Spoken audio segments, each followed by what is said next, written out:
thank you for being here. Thank you for braving the weather that we're so used to. This is mild compared to what we've dealt with in the last few weeks, right? So we appreciate you all so much for being here. Look forward to today and the business that we'll have at hand to take care of, and spend some time with many of you yesterday. Ken's legislative meeting yesterday with some of the Southern superintendents was outstanding yesterday, very informative, so thank you for that. We'd just like to say welcome also to our department staff. Appreciate you guys being here, and a lot of representation today, but LSBA is here. Dr. Pope, I know you have your conference next week. And so recognize that, and then, Keith with Apple is here, and I know he's been making a lot of donations to school districts around, so we're glad to have him. And I'm not looking at him, I'm trying to remember I was in back there. And then obviously Ms. Boucher with Bessie and with us. So Ms. Boucher, always glad to have you.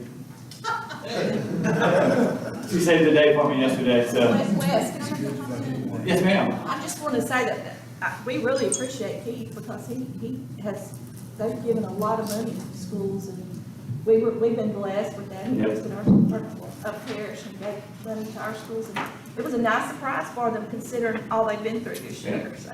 Yeah, they've been great. And I would like to concur with her, and don't be afraid to ask.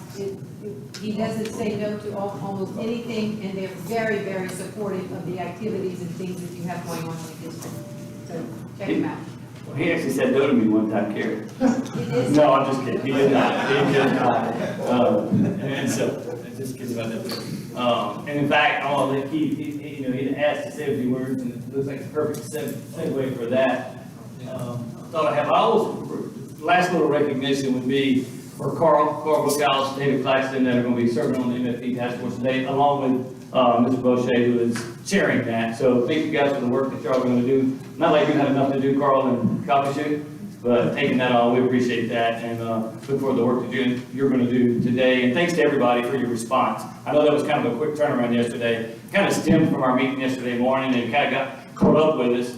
But thank you for the quick turnaround on the fact I think cohesively we have a recommendation that we all support. Well, I appreciate the quick turnaround on that. So that being said, Keith Corville with Apple. Hey everybody, hope you all doing well. And look, as people have mentioned, we love you all. We're generous. I know y'all get a lot of emails. I know y'all busy folks, but we're here to donate money to your schools, donate stuff for teacher appreciation. And I guess probably the biggest thing, especially for those of y'all who are new, frankly, we're real. We send out emails saying, hey, we've got money. And I feel like people either spam filter catches us, or people will think there's some kind of catch or anything like that. The only catch is taking a photo with somebody as good looking as me. So, look, nervous laughter. But anyways, look, we're here for y'all. We appreciate y'all. And I'll tell y'all this, time's flying. I'm getting too old these days. I know, right? But one of our goals is to make a big donation in every single district in the state. Only got a few of y'all left, and we're trying to close that in. So God bless y'all. Keep up the tremendous work, and looking forward to doing something nice for everybody. Thank you, Keith. We appreciate you. Appreciate those words. That being said, can we get a roll call? Mr. Watts. Oh, sorry, Don. I just want to recognize Don Croker, who would be here, but his father passed, and I think it's appropriate that we remember him and his family at this time. Thanks. Mr. Alexander? Here. Mr. Bartlett? Not in attendance. Mr. Burkus? Here. Dr. Coker is excused. Mr. Dozat has a proxy. Mr. Tudley? Here. Mr. DeVilliers? Here. Dr. Ebar? Here. Dr. Fountain? Here. Dr. Voorhees? Here. Dr. Gray? Here. Mr. Javia? Here. Dr. Johnson has a proxy. Mr. Bartholomew? Not in attendance. Yes, ma'am. Oh, okay. Yes, ma'am. Mr. Jones? Here. Dr. Joseph has a proxy. Mr. Jenkins? Here. Ms. LaViolette here. Dr. Lewis? Here. Dr. Ortling? Here. Mr. Powell? Here. Mr. Strong? Not in attendance. Ms. Tanner? Here. Mr. Watts? Here. Mr. Williams? Here. Thank you. At this point in time, we'll start with our agenda. Your first item is consideration of an update report regarding the accelerated spring summer tutoring initiative. We need a motion to receive.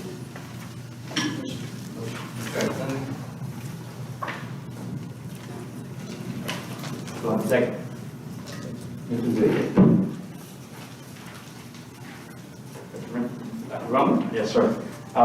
before that, I just want to acknowledge this is Read Across America Week and Read Across America Day. And as many of us have discussed, we definitely need to emphasize reading in our state. We need a reading revival from pre-service, the instruction of pre-service teachers through additional training in the 5 components of science-based reading for core content, interventions and extensions, to family and parental engagement, all of those things that really matter. And as we've discussed with you on various calls, we will be putting forward additional guidance and support around reading in the next few weeks to months. So look for that to come.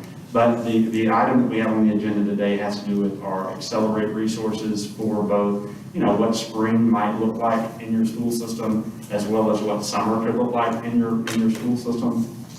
Many of the things that we have always said we would like to do, but we did not have the funding within our systems to be able to do. The CARES dollars have provided some level of funding to do some of these things. And so one of the things that Dr. Chasson and I discussed a few months back is recognizing how busy everyone is in schools at the district level, but also recognizing the impact that even a small amount of tutoring can have on children if you use high quality resources. We tapped some of the best teachers across the state, as well as department staff, to build out tutoring lessons in reading and math, and have since made those available. But we can't step on campuses, nor should we, and work through the logistics of how this might be delivered. And so I've heard among you a number of you share different ways that you plan on offering tutoring, so I appreciate that. I know I've also had conversations with you about the way that you're prioritizing and thinking through what June might look like. We recognize that in many instances, kids haven't simply lost out in reading or math, but they've lost out in art and music and PE. And so, we have tried to talk about summer as much in a camp feel as anything else, for things that get kids to come to school and want to smile. And we talk about, as much as possible, having full day opportunities and partnering with other groups in your community, recreation associations and other groups. And so I think that we will all learn a lot from each other during not only the spring, but the summer as well, which will hopefully make some impacts in how we approach things in the future as well. Before Dr. Chasson gives that presentation, I would be remiss if I just did not say how thankful I am for all of you and the educational community of our state as a whole. I look around the country and see people who are struggling, trying to figure out, how do we keep kids safe? How do we have school? And, we have managed to do both. And I think that, I know that I would put our model of what we have done collectively together as a team up against anything in this country for serving kids. And not only have we had, a pandemic, but we have had one of the most impressive hurricane seasons in the state's history. We've had snowstorms. We've had hurricanes in Shreveport and Ruston. This has just been an unusual year, and I put you guys and our team collectively up against anything in this country. So I just want to say that. And Dr. Chasson, you're up. Thanks. Good morning, everyone. So just wanted to take a few minutes to cover our new Accelerate Spring Summer Tutoring Initiative as we think about what's happening this spring, moving into the summer, and even beginning to plan for next school year. One of the things I know from being a system leader is always a struggle, is that we want to offer after-school tutoring in the spring, usually in preparation for leave. We like to offer something in the summer around week remediation or summer school.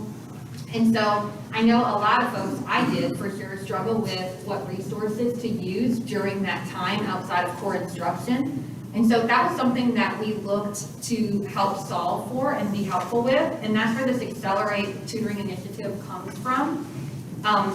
We need extra learning more than ever to combat, like Dr. Brumley said, we know that learning loss exists. We know that unfinished learning, teaching and learning exists.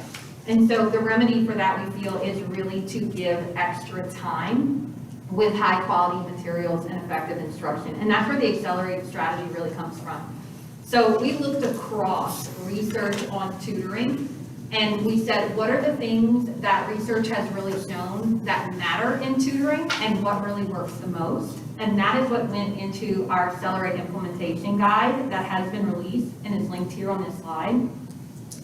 So it's designed for school systems to implement equal access tutoring, meaning that tutoring should not be just for students who can afford it, or not necessarily just for students who have performed poorly on LEAP in the past, or who maybe struggle with their grades, but equal access tutoring. So across the board, we know that all students have missed some amount of teaching and learning, and so all students should have access to this Accelerate tutoring strategy. So over the next several months, we will be releasing pre-K through high school ELA and math tutoring materials. These materials are created in a joint effort from our academic content team here at the department, along with teacher leaders across the state. The rollout is happening in phases. We are developing them every day right now, so we thank everyone for their patience. In talking with a system leader just the other day, I know everyone is really looking forward to each phase release, so we thank y'all in advance for your patience as these are just ongoing in development through the released phases. The other part of this to mention about the materials is that they are created by teacher leaders and our academic content team, but this initiative has rolled out really quickly. And so we know that there has not been a true piloting phase, though it is research-based. We have a process for feedback on these materials. So your chief academic officers, your curriculum and instruction leads have been informed about that feedback process, and we are asking for feedback from system leaders, school leaders, and teachers around this implementation and the materials themselves. So the guidance document provides detailed information about the core pillars, what we're calling the acceleration cycle, the approach to tutoring in ELA and math, along with links to our phases of resources, the timeline for the supports that will be released, and then possible supports for funding can also be found in this guidance.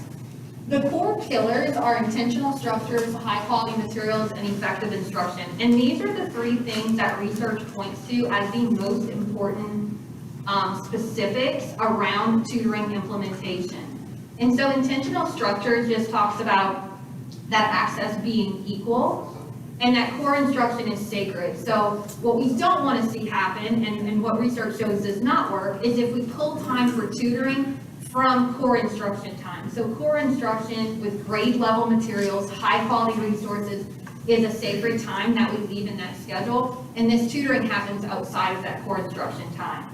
Also that the extra time is high dosage, whether it's happening after school, whether you're looking at your master schedules for next year and trying to build in time for tutoring during your school day, whether it's happening during the summer, embedded in a summer learning program, that extra time should be frequent and consistent. The second pillar is around high quality materials. The materials that are used during the tutoring session matter, we know that. And so again, that was why we tried to solve for what I think has been a really persistent struggle, is if we're using high quality core materials during the day, during that core instruction block, what materials are being utilized outside of that time. And so these materials that we're producing and making available with teacher leaders are of course aligned to our high quality materials and are aligned to grade level.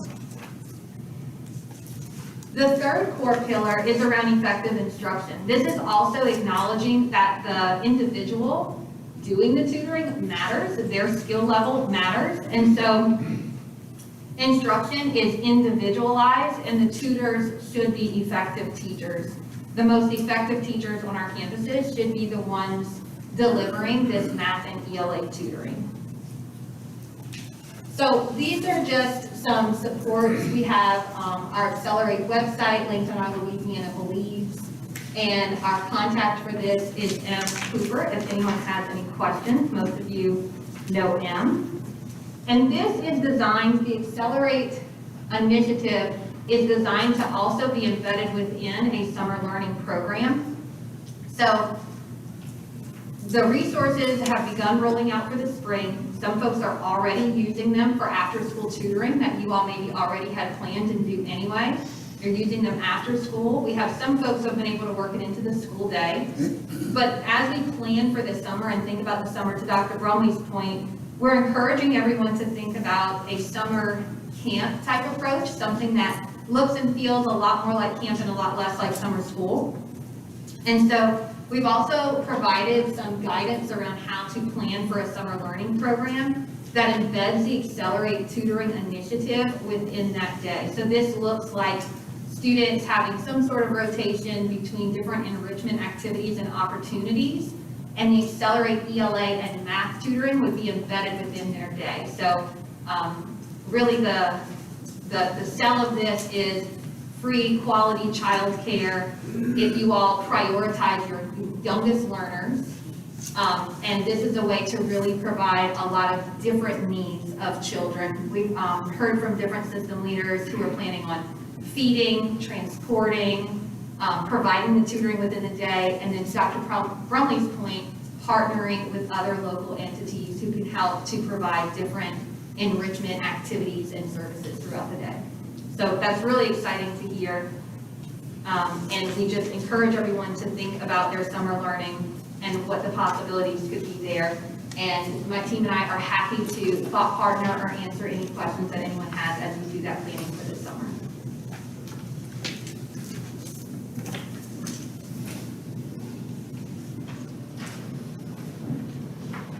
I think that's it. Any questions, anybody?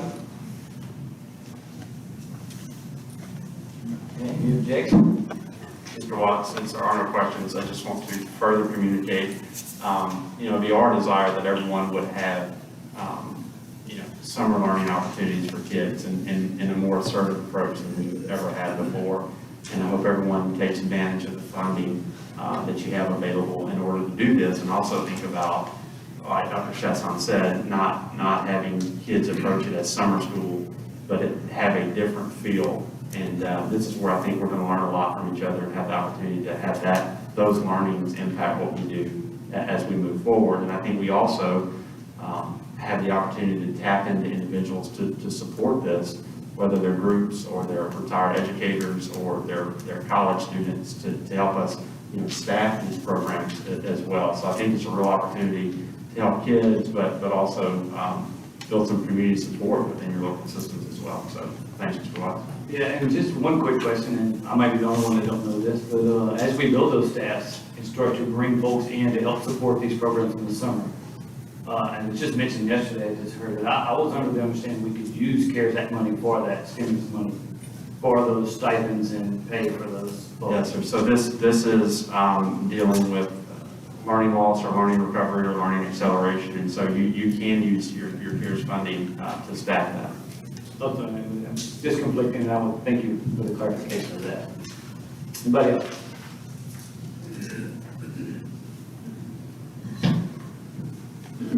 We need to go back to the minutes, sorry about that, November 19th, 2020, we need a motion to approve. Second.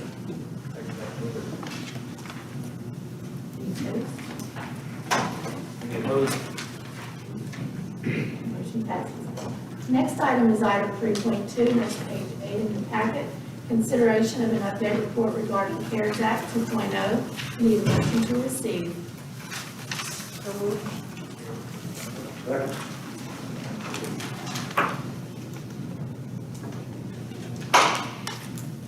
right, Dr. Brumley. Yes, sir. Thank you. Before we move into that, I do want to recognize Bessie President, Ms. Holloway, who has entered the room. So she has joined us. Ms. Boucher is another state member here with us today. We have provided to all systems a look at where you stand in regards to the state's 6 critical goal areas, because many of you have asked for that. Once we released that to the state, you said, well, where am I in my system? So we released that to you. We also have released, in terms of ESSER 2, your estimated funding, and we released as well a list of priorities that align with some of the federal allowables, so you have a sense of where those funds can be utilized. And we're thinking about statewide collective impact and how we can utilize these dollars, and as much as possible up front, having the opportunity for every child in our state to have access to face-to-face instruction every single day being paramount. And right now we're around 70% of kids in the state who are in daily face-to-face instruction. And we think that's really good, and thankful for that. But Dr. Timmel is going to present this slide and take any questions you might have regarding CARES or ESSER. Good morning, everyone. Well, we have one slide, but there's a lot of information on this slide. And so I'd just like to direct your attention, first of all, to just the support and the resources that we put out regarding CARES Act 2.0. We know that there are a lot of questions. There's been a lot of, I think, conversations just around how do I use these funds. We just heard the question from Mr. Watts asking about the allowability around summer learning and accelerated learning. And so there are so many questions and there's a lot of information out there. So what we try to do is make sure you all have a repository of information where you can go a one-stop shop so that you can see everything that we've talked about either in the newsletter, everything that we put out in PowerPoints, and then any individual documents that's speaking to the GEARS funding, that's speaking to the ESSER 2 funding, just to make sure that you have everything in one spot. And so what you see on this website, on this slide, if you go to Access New Pandemic Relief Funding Support, it is a forward-facing link on the website, on the LDOE website. If you click there, it takes you to a page that says Federal Support and Grantee Relations Library. All of the documents that we put out to describe, to discuss ESSER 2 or any of your CARES Act 2.0 documents can be found there. Also, March 30th, we will have a launch to make sure everyone is aware of how to do their budgeting in alignment with the formula funds for ESSER 2. And so March 30th, you'll be able to go through a webinar and get any additional information that you may have relative to planning for these funds. As Dr. Brumley said, we are encouraging everyone, highly encouraging everyone, to align the funding and the allowabilities and all the things that you want to do in your system with the Believe to Achieve educational priority plan. And so the guidance in the webinar will speak to that. Another resource that we are currently working on is really around the cost unit analysis for some of the things that we've gotten questions about. So how do we really help systems plan strategically around PPE? What is the cost per student for PPE? And so we worked with ERS, and we've worked with them to get us cost unit analysis, so a per pupil analysis for accelerated learning, for tutoring, so that when you start those very strategic and intentional conversations, you'll know what is the cost of this or a projected range per pupil. And so when you start planning out, that information will be available to you. So that document should be coming within the next 2 weeks, 2 or 3 weeks prior to March 30th. The other thing that I will share with you, we have received many questions, and many of the questions are really around allowability. How can we use funds for this? Can we do this? And so we have spent time with Ed, we've spent time with Brewman and other attorneys to make sure that we vet those questions and give you all the most accurate information. So one of the newest resources on this website that I've referenced is our FAQ document. So it's titled ESSER 2 Funding Guidance, Frequently Asked Questions. And so if you click on that link and you go there, any question that we've received, we try to categorize those questions and make sure that you all have very specific answers. And as I said, many of the questions that we get in is really around allowability. Can I use the funds for this? Or can we do this? And so all of those questions, frequently asked questions that we've received, we put in a document to try to codify for all of our systems. And again, our goal is to make sure you have fingertip access information, that as you start planning, you have the resources that you need to be able to make the decisions that you need to make for your students, families, and educators. So I'll pause there.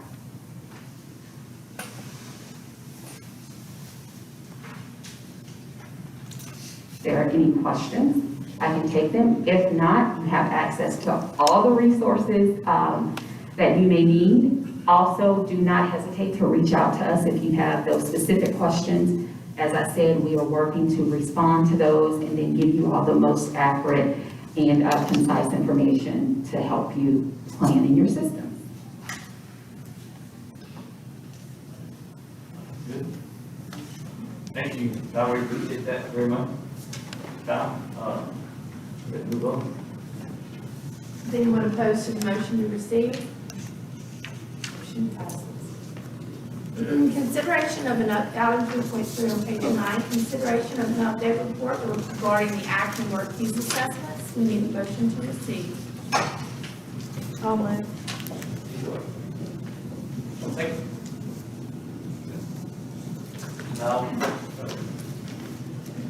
We're critical of the need to do it. You got those bad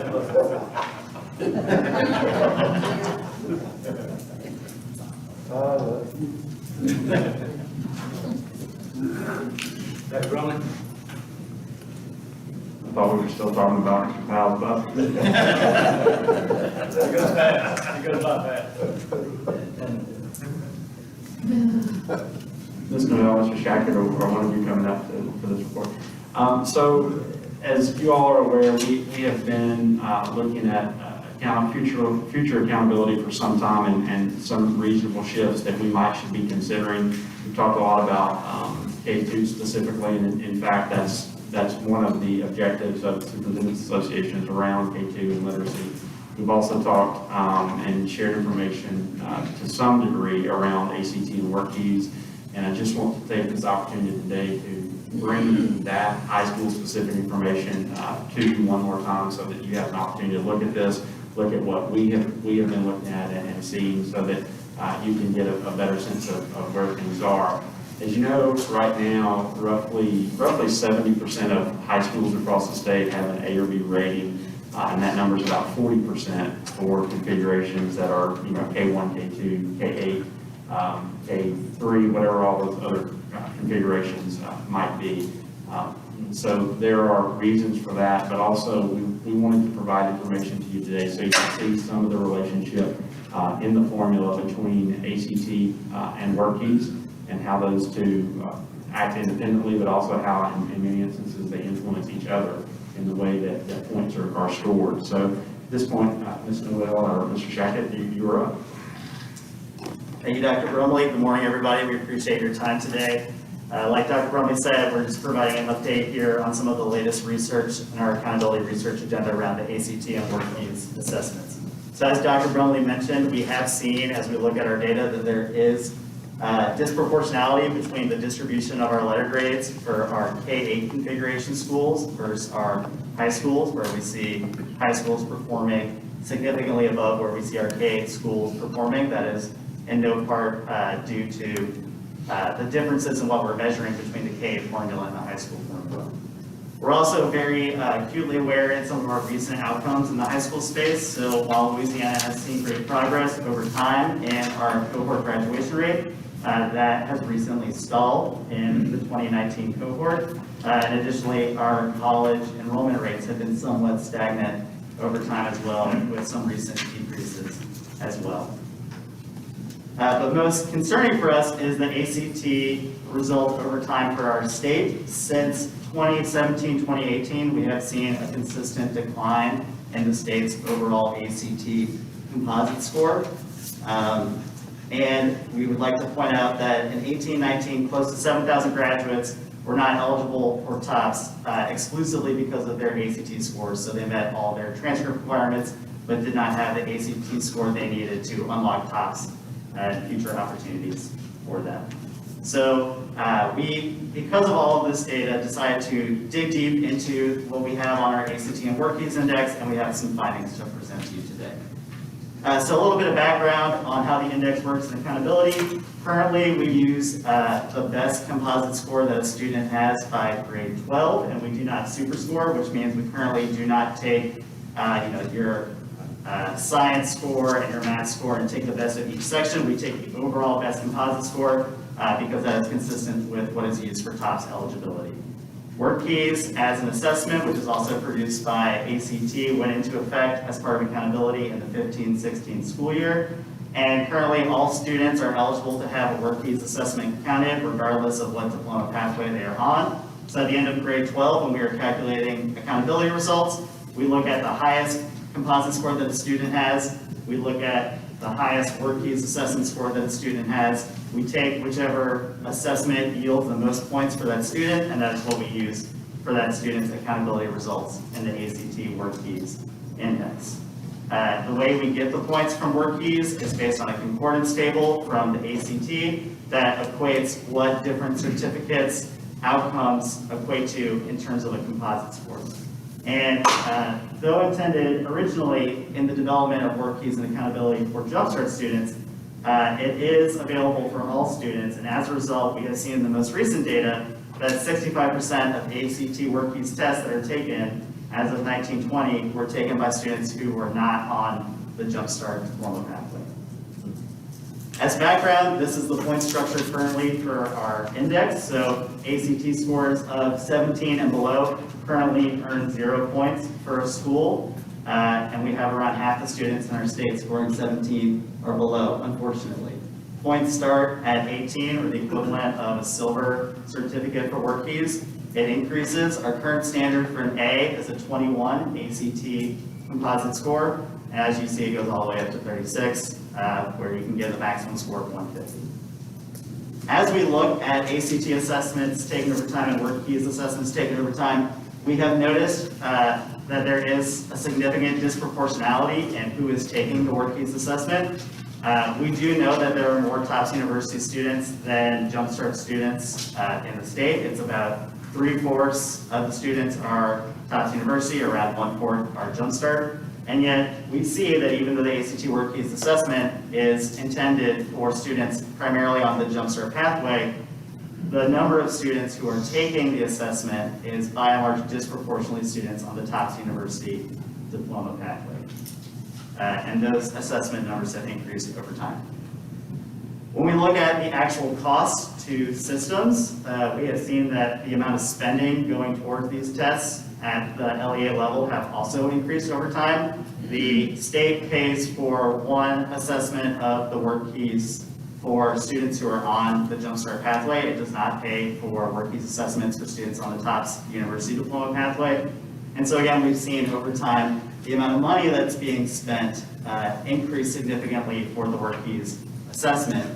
We have a note here for 1920 that even though it looks very comparable, as everyone knows, due to COVID closing schools in March of 2020, this number was essentially halted, and we would have expected it to be higher had we gone through a normal school year. This is just a table with that visualization of data. You can see how much an individual work keys test has cost over time, how many tests have been taken over time, and the number of tests that LEAs are paying for based on the data that we are collecting here at the state. So again, the trend is over time, since this has become an option in accountability, we're seeing a lot of money at the local level being spent on this assessment. So having looked at this data, having thought about the state's priorities and our goals for our students, we have prompted as part of our research agenda to think through what are some possible ways we can better incentivize higher ACT scores for students and ultimately better outcomes for students in their college and career prospects. And so one consideration that we would like to report on is the idea of awarding points for an ACT score of 17. The reason being primarily that the TOPS Tech Award was created with the sole purpose of promoting a skilled workforce in Louisiana. And eligibility currently for TOPS Tech is based on an ACT composite score of 17, or the SAT equivalent if the student has an SAT result, or the silver level, work key score. And so currently, while students are not getting points in accountability for a 17, they can be eligible for a TOPS Tech with that ACT score. So we have explored here a possible shift in alignment for this index structure that would allow points for students with an ACT score of 17. So in our conversations internally with stakeholders, with our accountability commission, one potential system that we have explored is this table here, where the highlighted sections, and I guess you would call pink, highlight what we would explore in terms of a change in the index. So rather than starting awarding points at 18, we would start at 17, and following the trend of how points work from 18 to 21, we would award 60 points, or the equivalent of a D, for an ACT composite score of 17. Similarly, due to the number of assessments that we see taken by Tufts University students in work keys, we have also explored the possibility and the data behind a system in which a work key certificate would only award points for students who are on the career diploma or jumpstart pathway only, meaning a Tufts University student would not be eligible to use a work keys assessment result in accountability. This would not prohibit a work keys assessment being taken from a Tufts University student. It would just not award points for any certificate results in accountability. If the student was on the Tufts University diploma pathway, it would look solely at the ACT composite score. And so we wanted to see, just explore what that would look like in terms of the data we have available, and the most recent data we have available is from 2019. So this graph represents how across the state, all the schools in the states that serve high school grades, school performance scores would shift in a world in which students on the Tufts University diploma pathway would not earn credit in the ACT Work Keys Index for their work keys results. And so because that shift is only taking away from the system, as you see, the only shift we see is a decline, where the y-axis here is the number of schools, and the x-axis is the drop or decrease in SPS points between what a school actually earned in the 2019 accountability year versus what it would have earned if Tufts University students were not allowed to use work keys assessment results. And so what we see is that 12% of sites would have had no change in their data, 88% would see some decrease, but across the state, statewide, the actual decrease only amounts to an average drop of 2.3 SPS points, which is a significant drop, but it is not, say, the order of magnitude of 10 SPS points like 4 schools in the state would experience under this shift. This table looks at the distribution of letter grades and how letter grades in 2019 would have shifted if this policy was in effect. And what we see is that 15% of sites see a negative change in letter grade, meaning they drop a letter grade across the board. We do not see anyone dropping more than 1 letter grade in the simulation, but the vast majority of sites would not shift in letter grade. As the previous graph showed, there would just be a slight change negatively in the SPS. So, in addition to these simulations, we've also wanted to look at what this would look like if you added the point structure in for a 17. This next graph shows what that shift looks like. So again, there is a net decrease, but we do see some sites increase, and overall the magnitude of the decrease is much less significant when awarding points for an ACT composite score of a 17. So what this is signaling to us is that, or at least what we are hypothesizing is, in a system in which we would award points for an ACT score of 17 and only award points for a work key certificate for students not on the Tufts University diploma pathway, we would see, 1, less negative impacts than if we were not awarding the 17, and 2, some net positive overall in schools, because we do have many schools where students are earning composite scores of 17. We also hypothesize that over time, were this policy to take effect, we would see that green start to increase over time as the shift in work keys assessments for Tufts University students would decrease over time. Again, we are not signaling that a Tufts University student cannot take a work keys assessment. It is just a matter of revisiting for our research agenda what the value of it should be in our accountability system and for who and for what purpose. So we'll just conclude with this last slide, which again shows how the distributions in 2019 letter grades would shift under this proposed policy of not using the work keys assessment for Tufts University students, as well as for awarding a composite score of 17. And again, we see overall a very minimal shift in letter grade. We see it more in the school performance score, but it's not on the magnitude of letter grade.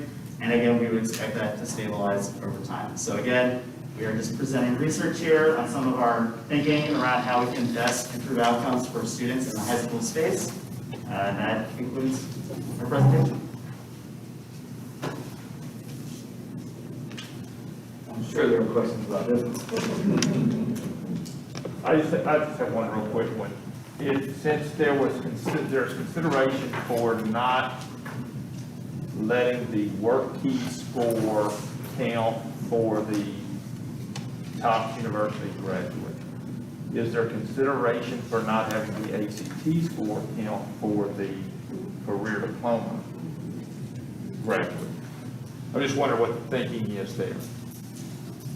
Yeah, I mean, that is something that we have heard, roughly, 2012, 2013, the decision was made that we would provide the assessment for all students as an opportunity for everyone to have the opportunity to take that. We have not had much internal discussion on what you suggested, but certainly are hearing you and appreciate the feedback. So originally, the idea for ACT testing across Louisiana was for opportunity.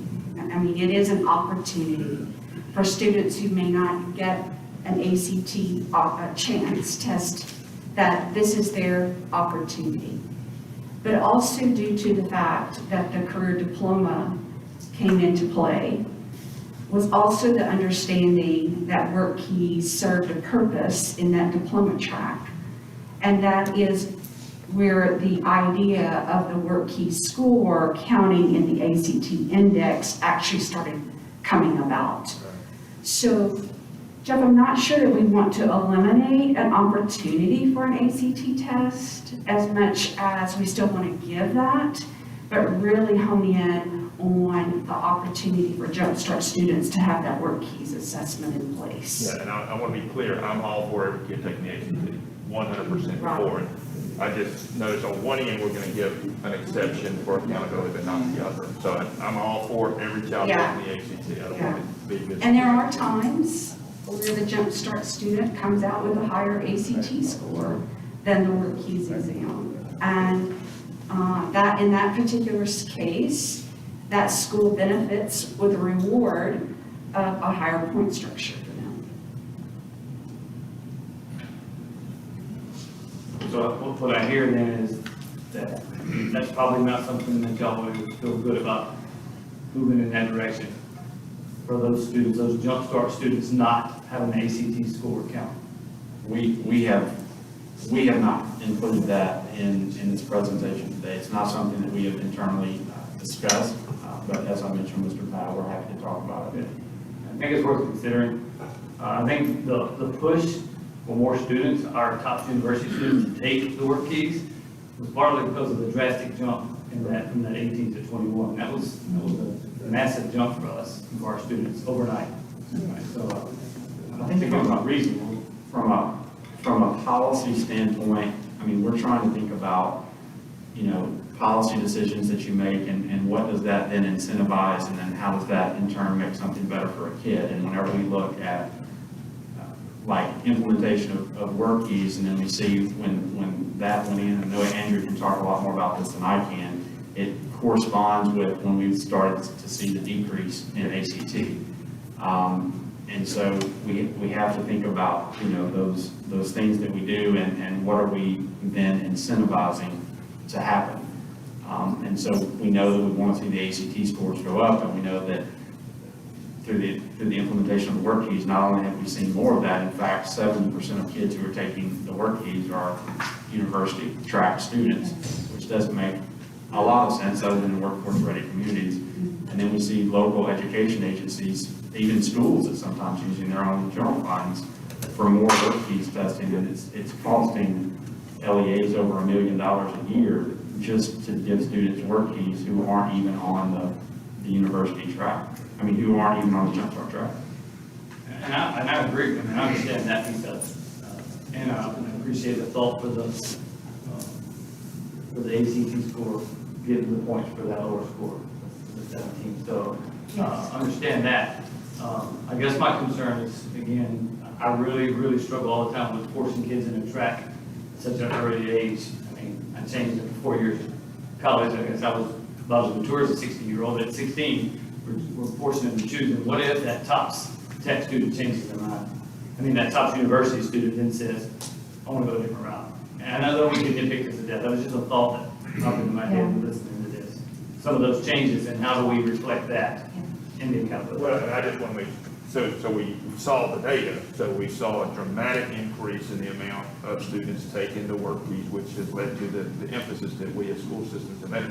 And there's a very strong correlation with that and a decrease in ACT score. That's just what the fact that you just shared with us. Yes. And so trying to figure out what the balance should be that still motivates and incentivizes both students, schools, and LEAs and the state for students not just to take the work keys, but also tie that work keys assessment in the work-ready region where it really means something to an appropriate industry-based credential or, whatever ties to that to make sure that the end goal is not the ACT score or not the work key score. The end goal is that's how it is set up to be successful. And so if we have a combination of factors that are measurable that lead to that, could there be a way that is impacted in accountability? I mean, just as a conversation, I think that's as a superintendent, I think that's what we're looking at. We're seeing the same data, and we're looking for the same solutions, but as you pointed out, like normally when the accountability system is set up a certain way, that's what's going to be incentivized, if you will. One other thing we're looking at are those almost 7,000 students or 8,000, I think it's 6,900 students that are missing out on a TOPS opportunity strictly because of ACT. Right. And so they have everything else. And one thing we're noticing is those kids are around that 17 mark. And so our concern there too is that the system that we built, where schools are actually getting rewarded for a work key score, we're concerned that maybe that group is getting caught up in that design of, hey, let's just go get a work key score for you, instead of this ACT score opportunity. So we think too that 17, putting that into play may help that group of students as well. And so, we're looking at these pockets and trying to strengthen these pockets. And then over time, I think designing structures, much like you're talking, we'll have those discussions built back in. Yeah, and also to that, like, the simulations are with everybody operating under the way that they have been operating. And so I think if you make the shifts, then systems and schools can make shifts, and then ultimately what you hope to see is that ACT would then start to go up. And so these simulations would then be outdated because the emphasis is then new and different.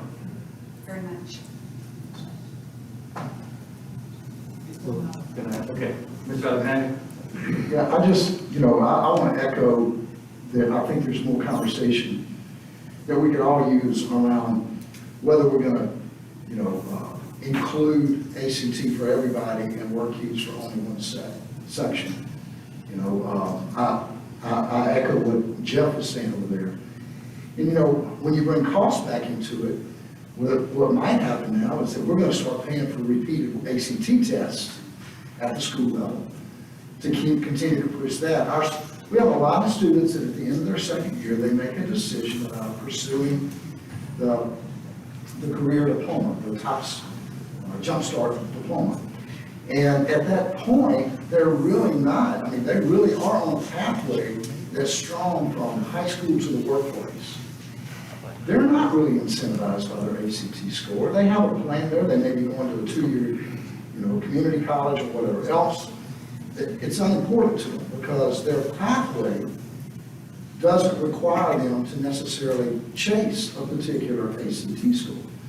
And so, in what you said about the kids that may be getting caught up, we have other kids, I believe, that will be caught up in a different obstacle with all this, and school systems that will again be investing funds to do repetitive testing, not just in work keys, where we're investing right now, but now we're going to take this kid and use repetitive funds for both, because I need them to get the work key score up, and I want them to retake the ACT test and invest for them. It's just a thought. Thank you. Mr. Jenkins? Yes, sir. Thank you. Good morning. Thank you for the presentation first. Along the lines of Mr. Alexander was saying is that, are we aligning, when we're looking at the coursework that students have to take on a jumpstart pathway with regards to their ACT? Because many times, those students are taking the courses that are required to be successful in ACT. And so I think it's critically important that if we go in that direction, that the coursework has some alignment to them being successful in ACT. So when you look at the data, I think it's critically important how many students we're looking at taking jumpstart courses, how many are on the university track, and so that the data, look at the validity of the data. So because again, if I'm in ninth grade and I choose to go on the jumpstart pathway, I'm not taking the things, the courses that I need to be successful in my junior year or my senior year. And then also one other question, you mentioned something about concordant, ACT concordance. I know there was some discussion about this about a year or two ago. And if you can kind of, expound on that, I have to look at my notes, but I know there were some changes with regards to the concordance and how many points are awarded to school systems with regards to the concordance and the changes that they have been made with that. Thank you. Sure, so ACT puts out a report where they look at students who have work key scores and an ACT composite score, and they calculate the statistical likelihood of which a student with a certain ACT composite score earned a particular certificate on work keys. And so the cutoffs are based around a student that would have a 50% likelihood with a given ACT composite score of getting the corresponding certificate. So for instance, with the work key certificate of silver, based on the latest data from ACT, a student getting that would have around 50% likelihood of having an equivalent ACT composite score of 17, 18 in that range.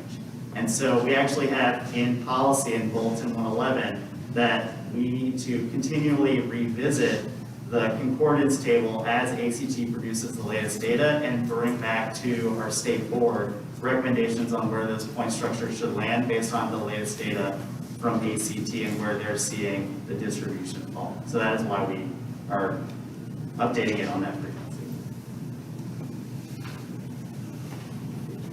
I can kind of go back, also regarding the curriculum piece. Now, have we ever looked at the study between 2025 assessments and how they correlate to the ACT or decrease in ACT scores starting in 2015? And some of these came up, we're quick to reference the work keys and those things as a possible byproduct of incentivizing nonsense. But ultimately, we want, obviously, you have one criterion reference test, you have one norm reference test. The curriculum is ultimately what drives achievement. So is that ever been considered? Yeah, I think that too is a conversation we're having. In fact, we're not only having that internally, having that with some of our members of our state board around, are we making sure that with the curriculum choices that we have made and the standards and all those things, making sure that we don't have gaps, so that whenever students step in to take the assessment, that they're actually as prepared as possible for that.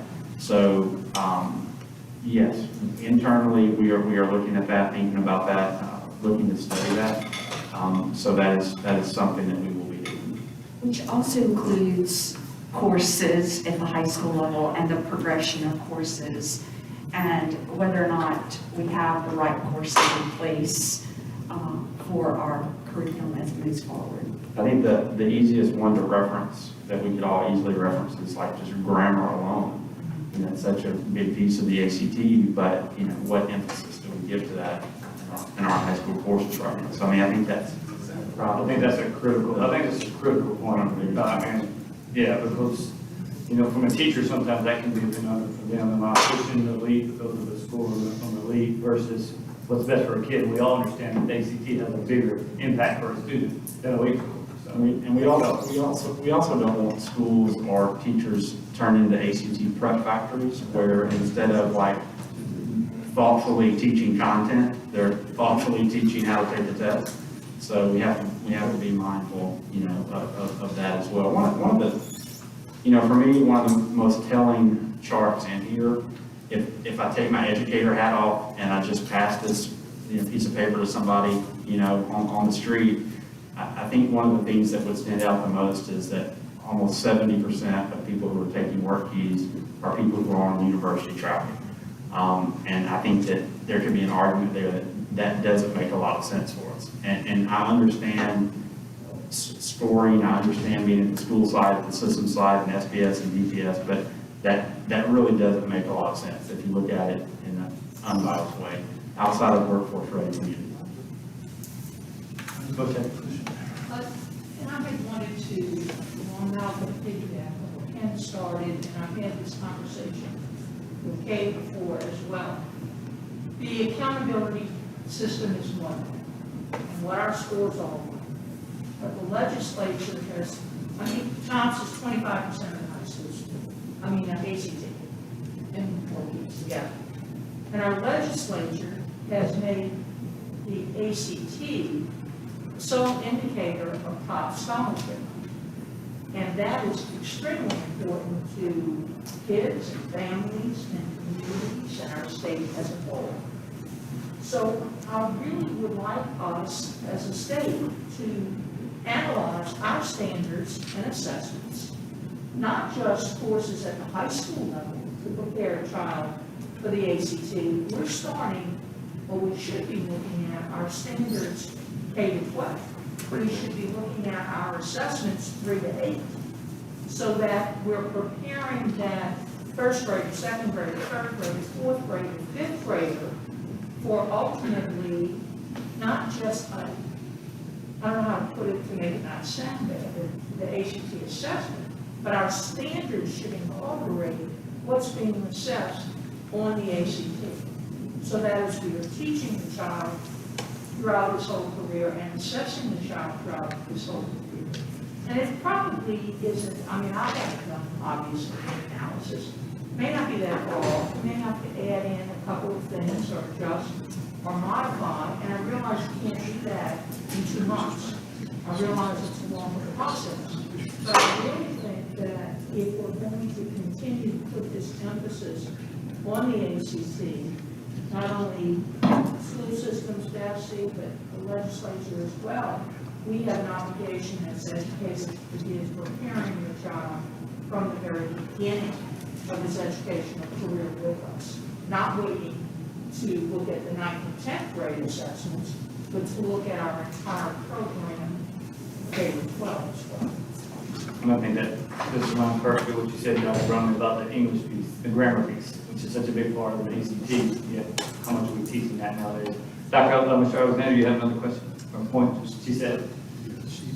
She's in line with that. I would like to mention that the data that we're using to say that there's a percentage of people on the TOPS diploma that are using work keys, those things may be happening very late in that person's career. So that shift, I may have been on the TOPS diploma right until the spring semester of my senior year, making a shift over. So I know that matters in terms of the schedule where you were headed, and then you just decided to go in a different direction. So that could have something to do with that number. Mr. Brookhouse? So are we thinking for next year maybe? Is that what we're looking at? No, I don't think so. This is all part of a larger research agenda that we've been bringing back and forth, not just to this group, but to the Accountability Commission as a whole. At that point, if something speeds up and we get to school by school simulations for planning purposes. Yes. Back when it's time to do that. Definitely. It would eliminate us having to go dig. We will prepare those for you. Well, just, I know we all be around it, but to piggyback on what Ms. Butcher said and on what Ken said, I just want to add that let's start with pre-K standards, rating standards, going regarding not just K-12, and this the whole backwards design concept that if we're gonna continue to say that ACT is the capstone measure of success, then everything we do, and I know staff is working on this, but, you know, if we're gonna say, hey, this is a tier 1 curriculum, and these are the standards, then what our teachers should be expecting is that as we make progress along the way, that every child's being ultimately set up for success on that capstone assessment.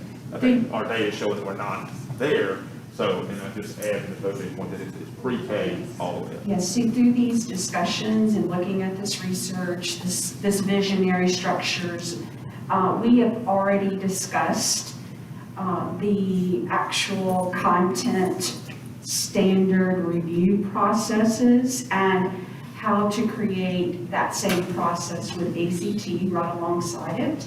And that that'll take some time. But I think it's the venture we want to go to in terms of really putting together a comprehensive structure of how ACT and our standards align throughout all grades.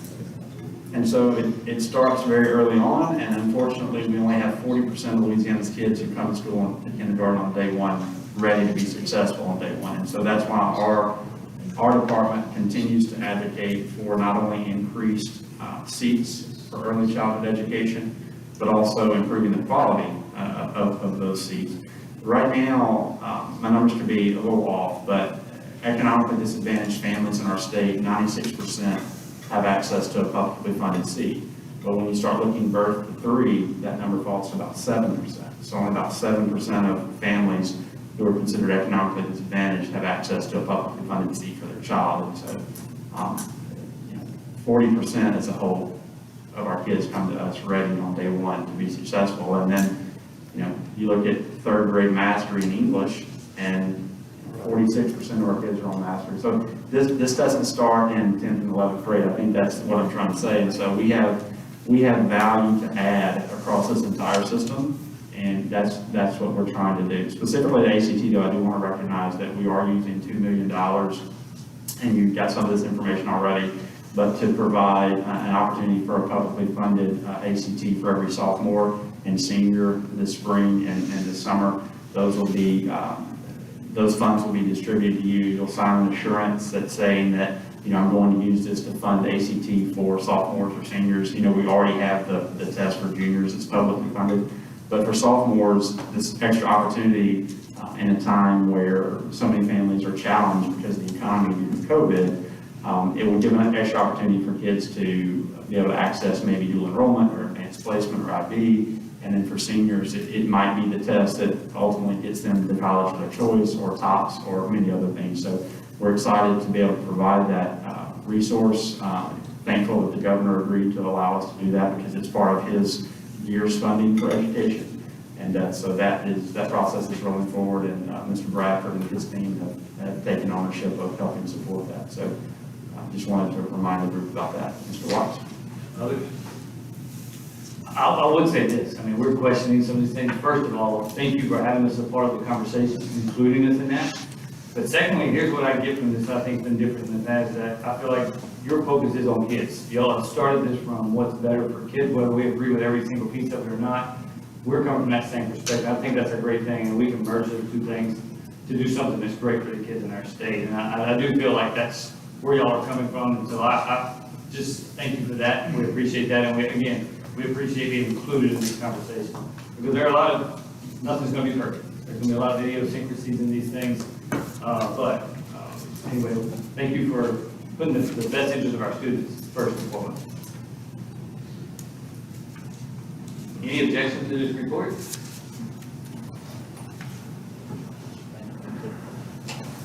Thank you. That concludes your agenda. Anybody, anything? Pressing items, anything before we close? Sir? No? Motion to adjourn? Motion. Second? Everybody. Thanks, everybody. We said going back home. Appreciate your time.